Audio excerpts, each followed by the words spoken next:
The Jets decided to move on from Robbie Anderson and bring in Breshad Perriman. Are we a better team than we were just a few days ago? This is for better or worse. Jets, Jets! Welcome to Jets Talk. My name's Ryan. I'll be your pilot today. If you're new here, hit that subscribe button. If you've been here before, welcome back. I love having you here. Guys, every Monday and Tuesday night, I do my live call-in shows. If you want to ask any of your Jet-related questions on draft picks or free agent signings or anything Jet-related, tune into those Monday and Tuesday night. I'm also going to be doing a mock draft contest. I'll leave a link to that down below in the description. It's just the first round. It's pretty easy to do, and you can win yourself some cool prizes. I think we're giving away up to $25 for first place. So if you feel like you want to do that, link in the description down below. I'll probably also be doing a live stream for the draft because I don't think we'll be doing a draft party at MetLife this year as we've gone to in the last few seasons. So I'll keep you guys tuned in to that as we go forward. So let's give a little bit of backstory to Robbie Anderson and Breshad Perriman. Robbie Anderson drafted in 2016, actually undrafted, came out of college in 2016, was an undrafted free agent, fought his way through the ranks and wound up being a pretty good option for the New York Jets over the last few years. He was able to take the top off defenses, has been very healthy over the course of his career. I want to say it's been like 97% healthy and available for games. So really big shoes to kind of fill if you're Breshad Perriman. Breshad Perriman, on the opposite side of the spectrum, was a first-round pick in 2015, so 1 year earlier than Robbie Anderson. Suffered a PCL injury, which caused him to miss the entirety of his 2015 season with the Ravens. Injured his ACL in the 2016 offseason and wound up, affecting him during that year. He was pretty ineffective in the 2017 season, and he was ultimately cut after the 2017 season, leading into the 2018 season after preseason.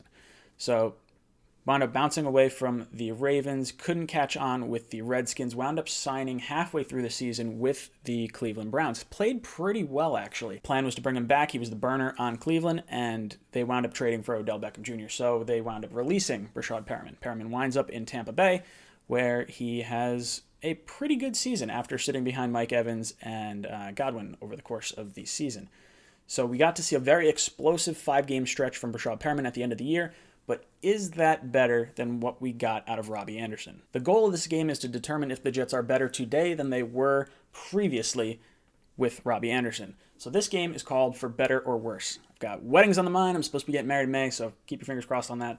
Grading system, how does it work? We're going to grade their Pro Football Focus grade, their Pro Football Focus rank, yards per game, their snap percentage, so how many snaps were they on the field for of their team's overall snaps, their share percentage, which type of plays have gone their way as far as the direction of the play, yards after catch. It's a nice way to kind of figure out if these guys are getting really far open and gaining a lot of that extra yards after catch, or maybe they're fighting for extra yardage after they make a catch. Catch percentage. This is an interesting sort of stat that I came across.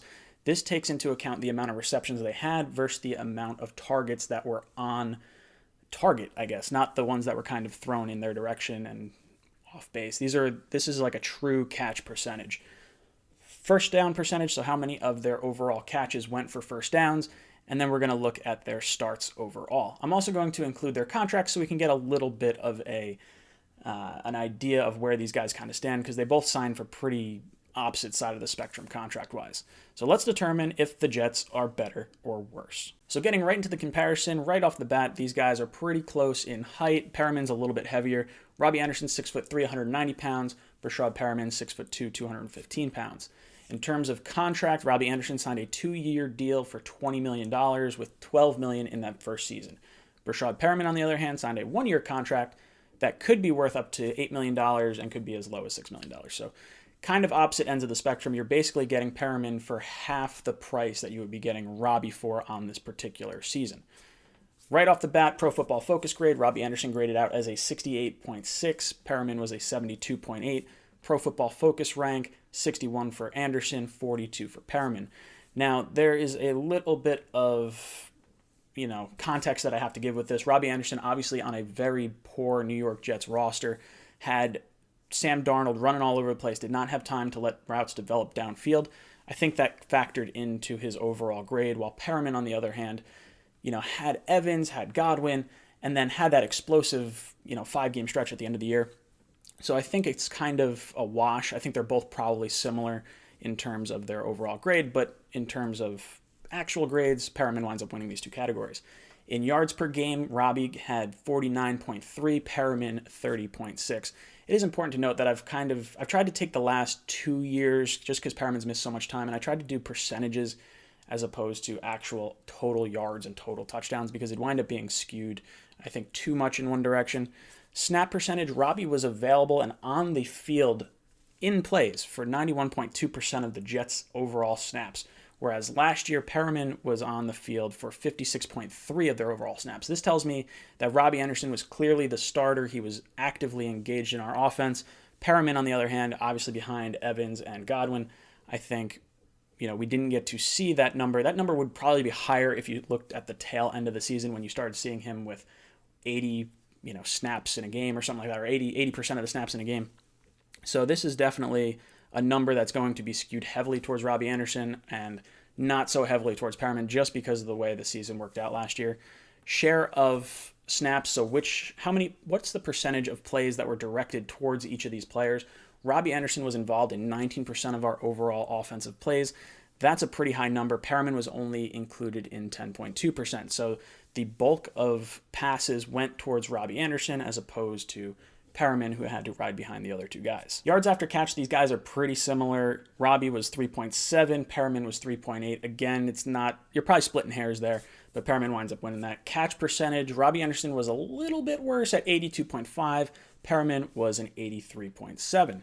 First down percentage, a little bit bigger of a difference. Maybe this is an issue with the way the Jets offense ran as far as being ineffective in the running game. Robbie Anderson had a 67.3% first down completion percentage or first down conversion percentage, where Perriman had 80.6. So obviously if the Jets had longer downs and distances or, didn't have those short 3rd and 5 type plays, that would lead to more failed conversions and forcing the ball a little bit further downfield. So I think that's probably where that first down percentage looks a little more skewed. Starts, Robbie Anderson has started in 73% of his games. Now, this is not so much health like I did in the F, Marry, Kill series. This is more so the available games and the amount of times they were listed as a starter. So Robbie Anderson, 73%, Perriman, only 20%. Now, obviously, he's missed a ton of time with the injuries early on, but he's been healthy since 2017. So now that he's recovered from those injuries, I think there's, room to see this sort of grow. So what's my overall takeaway from all of this? I think Robbie Anderson, I saw this, I posted the meme, but I saw it somewhere else first. Someone mentioned it. These guys are basically like Coca-Cola or Pepsi. Robbie Anderson is a Coca-Cola can for $1.20, and Breshad Perriman is a can of Pepsi for 80 cents, potentially 60 cents, depending on how the contract works out. So I basically think these guys are kind of the same realm of receiver. They're going to take the top off of defense. Perriman, I've said, a little bit faster than Robbie, a little bit bigger than Robbie. There's more upside, I think, with Robbie Anderson, more upside with Breshad Perriman. I think there is a much higher floor with Robbie Anderson. So I think if you were to bring him in and keep him, I think the Panthers have a safer prospect in Robbie, where the Jets may wind up having to cut Breshad Perriman after the season. They may not wind up keeping him after, the 1 year, but thankfully, it's only a $6 million deal if it winds up going sideways for the Jets. So it's really not a long-term commitment. On the other side of things, Robbie Anderson is now playing in an offense with Christian McCaffrey, who's going to get the majority share of touches. So it's going to be interesting to see statistic-wise if Perriman benefits from being the top receiver option on the Jets potentially, if he sees the same kind of share percentage that Robbie Anderson saw this past year and the same amount of snap percentage that Robbie Anderson saw this past year. So is Perriman's upside for $6 or $8 million better than Robbie Anderson right now at, say, $12 million for the 1 year and $20 million over the 2 years? I think it's kind of a wash. I know it sort of sounds like a cop-out. I think I would have taken the guaranteed production from Robbie Anderson over the kind of hope that Perriman was going to be good and be the guy long-term. I'm excited for Perriman. I think Jet fans should absolutely be excited for Perriman. I think he has the potential to really be a number one wide receiver. There's a reason why this guy was taken in the first round of a draft in 2015 where, Robbie Anderson was an undrafted free agent. So there's an expectation that could be coming with Perriman, and I think we're gambling. The Jets are in an interesting spot right now because there's not a lot of good free agents that want to come to the New York Jets, because we're just not a winning culture at this point in time. So you have to kind of take some of these swings on gamble type players. And I like what Joe Douglas is doing. I like what he's done across the offensive line. I like what he's doing with Perriman. I'm going to continue to do this series. So if you guys have not hit the subscribe button down below, I'm going to compare probably the cornerbacks next, Desir, and I think Roberts is what I'll wind up doing, because it would be too slanted to compare him against Jermaine Johnson.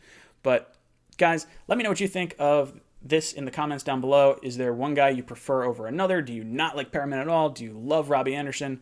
Let me know what you guys think. Are the Jets better or worse? And as always, go Jets.